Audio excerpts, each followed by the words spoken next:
Zangirisha ni ingwa bitandatu, ingogo ine, n'izindi zizwi nazo zaragiye, ibyo mu nzu byose ndabibona burandarara hanze. Imvura ibintu byose yabijyanye, umugezi gwabijyanye, nta kintu narokoye nagiye kubagara.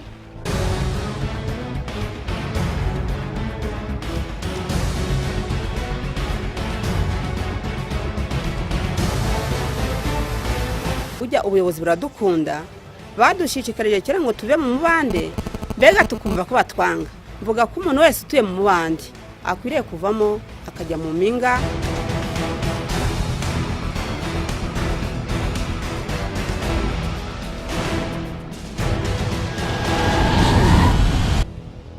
Tubaye ikaze mu kiganiro cya Minisiteri y'Imicungire y'Ibiza n'Impunzi, aho tugiye kureba umunezero w'abaturage bahawe amazu yo guturamo. N'abaturage bari barahuye n'ibiza n'abandi bari batuye mu manegeka. Ibyo ngibyo ariko bikozwe kugira ngo n'abandi batuye mu manegeka babonereho bafata ingamba zo kwimuka mbere y'uko ibiza bibageraho, kuko bisiga ingaruka nyinshi umuntu atabasha no gutabara umuntu, ariko ngo izo ngaruka zibe zashira burundu. Ikaze mu kiganiro cyacu. Akarere ka Rubavu mu ntara y'Uburengerazuba ni kamwe mu turere twibasirwa n'imyuzure bitewe n'imiterere yako. Irimo imigezi ndetse n'imisozi miremire. Iyo imvura iguye ari nyinshi, hari ubwo imigezi yuzura igasendera mu ngo z'abaturage baba bayituriye, cyangwa se ku batuye ahantu hahanamye ku misozi kandi bataranafashe amazi yo ku mazu ngo banakore imiferege itwara amazi, ayo mazi y'imvura akaba yabasanga mu mazu yabo. Ibyo ni bimwe mu byasize heruheru bamwe mu baturage bahawe amazu na Minisitiri ufite mu nshingano zo gutabara abahuye n'ibiza no gusubiza mu buryo ibyangijwe n'ibiza. Ni amazu 8 yubatswe mu murenge wa Cyanzarwe. Nyirahabimana Odeta na Turi mu Mahoro Jean Marie Vianney n'umuryango w'abantu 9 basenyewe n'ibiza. N'umunezero mwinshi Odeta yagaragaje imbamutima ze nyuma yo guhabwa inzu, anasobanura ibiza byari byababayeho. Mbega sinzi ukuntu nashima, birandenze. Ariko ndashima leta y'ubumwe n'abafatanyabikorwa bayo n'ubunyanyakubahwa Paul Kagame udahwema kudutekerereza akadukura mu bwigunge. Ndishimye cyane. Twari twarahuye n'ibibazo bikomeye by'ibiza by'amazi, inzu ijya hasi n'ibirimo byose ku itariki 2 z'ukwezi kwa 5 2016. Kera na kare nahoranaga mfite inzu nziza irimo n'isima, ariko ubu nabaga ahantu h'ibitaka ku buryo n'abana bagombaga kurwara amavunja. Narihebye, narataye umutwe, mbega ngavuga ati nta karima ntaki, none naho kuba abana ndahabuze, abana bazigute, bazabaho gute. Bibaye inshuro 2. Ubundi nge narinduye no kuri brasserie naho mbura n'amazi y'umugezi witwa Burehe irasenyuka. Ngeze muri Mahoko mu mudugudu wa Muhira, kagari kakanyefurwa umurenge wa Nyakiriba, ndihangana ngura ikibanza ndacyubaka. Yarinzi ikomeye imeze neza, ngiye kubona mbona amazi aturutse imbande n'imbande, araza aturutse mu misozi hose, inzira rengerwa neza. Ngiye kubona mbona narindi ku isoko nacuruzaga muri Mahoko igitoki, numva barampamagaye ati noneho ntago ari bya bindi, kuko yarazaga kuzura ubundi agakama, kuzura agakama. None igihe kigeze ku iyo tariki ati none ntago ari bya bindi, inzira aguye n'umutware wawe yari mwishe, yarari mu cyumba, none nawe yarapfuye. Ubwo naraje mburaho nyura, ikintu nashakishije n'umwana mutoya mfite w'imyaka 4, nzi ko yaguyemo kuko yakundaga kuryama mu nzu. Ngira amahirwe ndamubona, ndirukanga njya guhagarara ahantu ku gasozi hejuru kuko hari mu kibaya hasi nyine. Ubwo ibyo byose byabaye ndi kubireba, ibintu byose habe n'iki na kimwe twasohoyemo. Ubwo nukuvuga ngo kugeza kuri iyi saha twagendaga twiyubaka gake.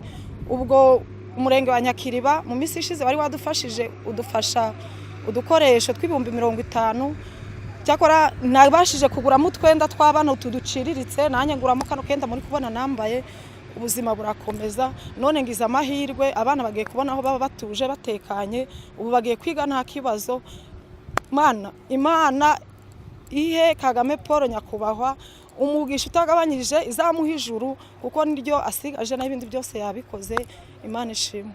Habimana Ntirenganya ufite umuryango w'abantu 7 na Nyirabagonga Olive afite umuryango w'abantu 5, no bari mu bahawe inzu ngo bakaba baranezerewe birenze uko babashije kubigaragaza. Narinduye mu mudugudu wa Muhororo mu kagari ka Kinyanzovu.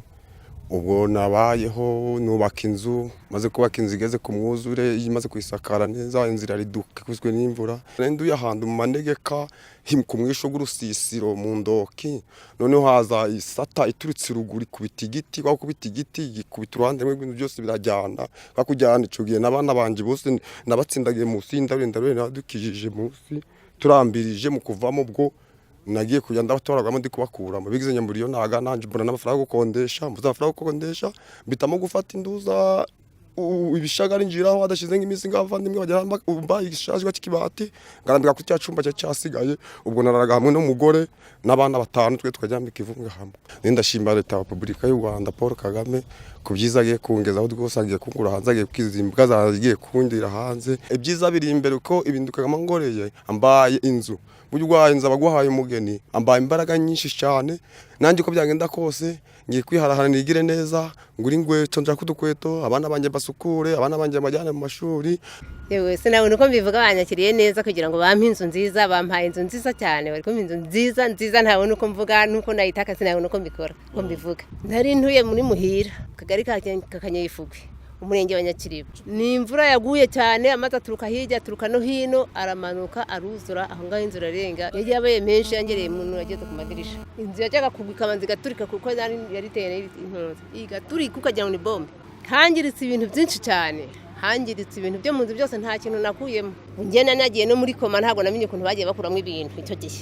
Muri iyi minsi yose nari ncumbitse ahantu, nkajya ncumbika nk'ahantu hariya, umuturage akancumbikira, nari mbayeho nabi, ariko none ubu ngubu mana yanje ndi kumva nishimiye inzu nziza bampaye, inzu nziza ntabona uko mvuga, sinabona uko mbivuga uko babitekereje. Ndashimira Midimari wankoreye icyo kintu, nawe abiturungije ku mubyeyi wacu Kagame, maze akadutekerezaho cyane, agatekerereza abatishoboye, agatekerereza imfubyi, abapfakazi. Aya mazu 8 yubatswe mu murenge wa Cyanzarwe, yubakiwe abahuye n'ibiza batishoboye bo mu karere ka Rubavu. Yubatswe na Midimari ku nkunga y'igihugu cy'Ubuyapani, binyujijwe mu ishami ry'umuryango w'abibumbye rishinzwe iterambere UNDP.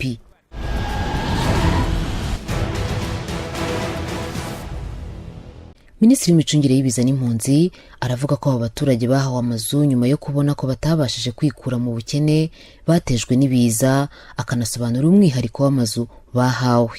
Aba baturage bahawe n'amazu ni abaturage bahuye n'ibiza kuri uyu musozi wa Rubavu, bari basenyewe n'imvura nyinshi n'umuyaga, ku buryo mu by'ukuri ntaho babagaho basembera, babyivugiye, bamwe badafite aho baba, abandi bacumbitse.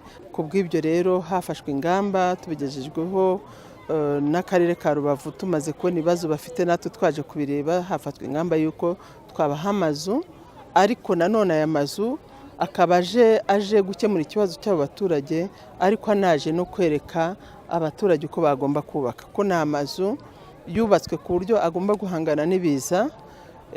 Fondasiyo yayo ni spesiyale, uburyo azamuye, uburyo ibisenge biziritse, mbese ni nk'amazu y'icyitegererezo, kugira ngo nko mu gihe umuturage agiye kubaka avuge ati inzu yahangana n'ibiza, yahangana n'umuyaga, yahangana n'imitingito ni iyihe, n'aya mazu rero tuberetse uyu munsi.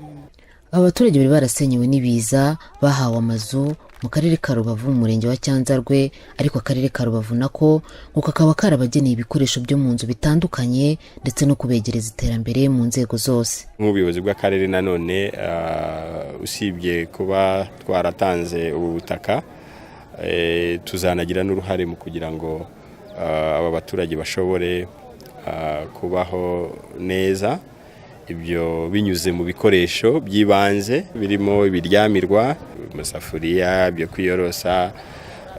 Gusa nanone tuzagira uruhare mu gukora ubuvugizi kugira ngo aya mazu meza abone amashanyarazi ndetse n'amazi, cyo kimwe n'ibigega bifata amazi. Kugeza ubu ngubu urabona ko ni 8, ariko hari n'abandi batujwe mbere, ariko muri gahunda yo komeza gutuza abantu neza, dufite mu gihe kiri imbere, mu gihe cy'ukwezi, indi miryango 48 tugiye gutuza mu mudugudu w'icyitegererezo.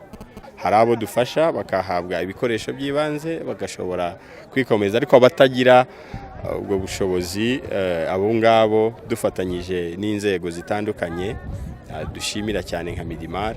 Tuzakomeza kugenda turebera hamwe bijyanye n'ubushobozi bafashwe mu buryo batura neza.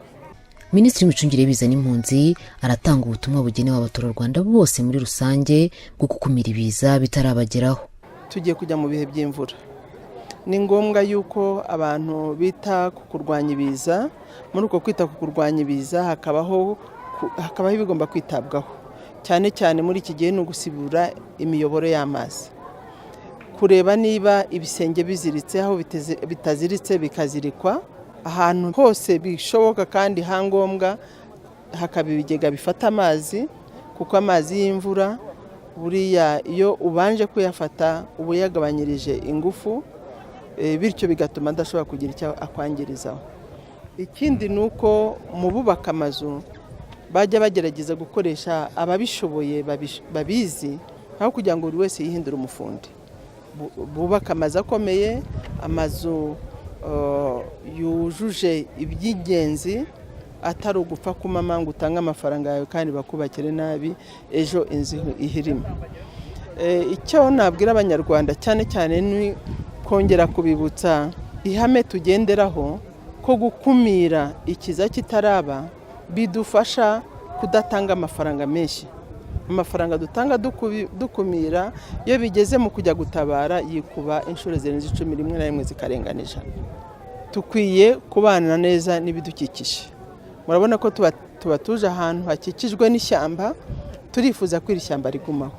N'ahandi hose amashyamba bungabungwe, kuko amashyamba arafasha gufata ubutaka, amashyamba akumira imiyaga.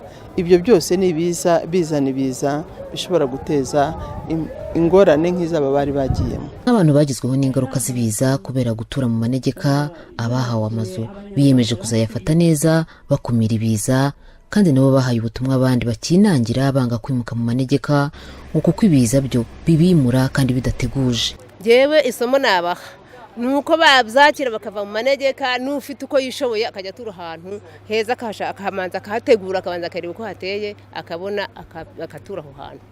Tuzafatanya n'abantu n'abayobozi n'abandi baturage bose, noneho natwe tujye turwanya ikintu kitwa amazi, tugerageze kuyafata. Nshaka kurwanya ibiza cyane kugira ngo bitazongera kongeraho. Abantu ngabo icyo nababwira rwose nuko ndaco bazi, kuko ngiye ibyiza byirangoreye narayibonye. Abana banje baragongoranye, abana banje babura icyo babyete n'ibyiza, ngabura uko nabigenza. Imvura yagwa ngarira ng'umwana sinjyame, imvura yagwa nijwagara nimugoroba ngafata ibuye ngaritereka ku handi bajyamye ku ruhande, umugore n'abana bajyamye 6. Yewe bagomba kuvaho, abo manegeka bagomba kuvaho bakahava. Ndahindi nama nabagira bagomba kuva mu manegeka. Byarambabaje cyane, birambungabanya. Ubu ngubu ubwo ngize amahirwe ndabona aha hantu hameze neza, hatari mu manegeka nguko hariya twari tuhatuye. Ikintu tugomba gukora cyo kurwanya isuri ni ugucukura ibyobo bifata amazi aho bishoboka.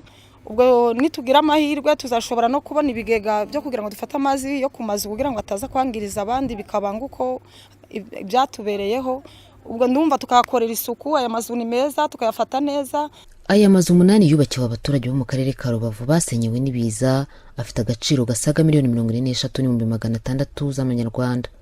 Buri nzu ikaba ifite agaciro ka zisaga $5,500,000. Bikaba byarakozwe mu mushinga ukorera no mu tundi turere dutandukanye mu bikorwa byo gutabara abahuye n'ibiza no gusubiza mu buryo ibyangijwe n'ibiza. Turabashimiye mabanye natwe mu kiganiro cya Minisiteri y'imicungire y'ibiza n'impunzi. Mwongeye kwibonera amazu meza yahawe abaturage bari baragize ibyago byo guhura n'ibiza. Abari mu manegeka rero baragirwa inama zo kwimuka, dore ko turi kwegereza ibihe by'imvura bishobora gutera ibiza. Ku bindi bisobanuro mwamagana nimero itishyurwa ya Midimar 170. Tubifurije ibihe byiza.